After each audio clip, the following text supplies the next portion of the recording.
গেদা কিন্তু সারা বছর খালি ঘরের মধ্যে থেকে পড়াশোনা করো। আমার এই যে বিশাল সম্পত্তি গুলা অনেক উত্থান সম্পত্তি আছে না আছে, তুমি তো কিছুই জানো না। তে আমি ময়রা যাওয়ার পরে এগুলো সমস্ত সম্পত্তি তোমারই দেখাশোনা করা লাগবে। আচ্ছা এনে আসতে দিতে পারি জানে? আরে এখানে আসুরুদ্দির বাড়ি কোনেও কোহাব, আমার পোলা একবারে সাদা সিধা খালি ঘরের মধ্যে থাকে, দেশের কোনে কি আছে না আছে কার পোলা কেউ কিচ্ছু জানে না। এগুলা আমি কোহামু। এখানে আসুরুদ্দির বাড়ি এই যে মুরা যা দেওগা একটা পাকা করা বাড়ি আছে, ওটাই আসুরুদ্দির বাড়ি। যাও কেদা এই আসুরুদ্দির বাড়ি কোন এটাই তুমি কইলা না, আসুরুদ্দির বাড়ির পড়শি বাড়ি আর আসুরুদ্দির বাড়ির খবর কইলা না।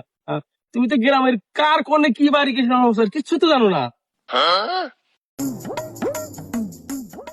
ও ভাই এনে গান যাবে সেখানে গা শালা মিশাই মাথায় কাম করতেছে না।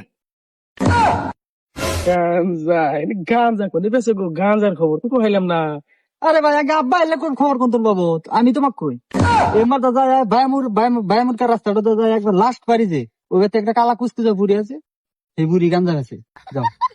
এই শুয়ারের বাচ্চা এখানে আসুরুদ্দির বাড়ি আগের বাড়ির পড়শি বাড়ি, ওর বাড়ির খবর তুই জানোস না? আসুরুদ্দির জানোস না তুই আসুরুদ্দি করো আর গাঞ্জা এই কোনে সিবি সাবি কালা বুড়ি দলা বুড়ি সব কথা তুই জানোস। শুয়ারের বাচ্চা তো সারা বছর পড়াইছি আমি এই কারণে, তুই ভাবছিলাম আসলে তুই বেন একটা ভালো চ্যাংরা, তুই আসলে একটা ওলের বেশি।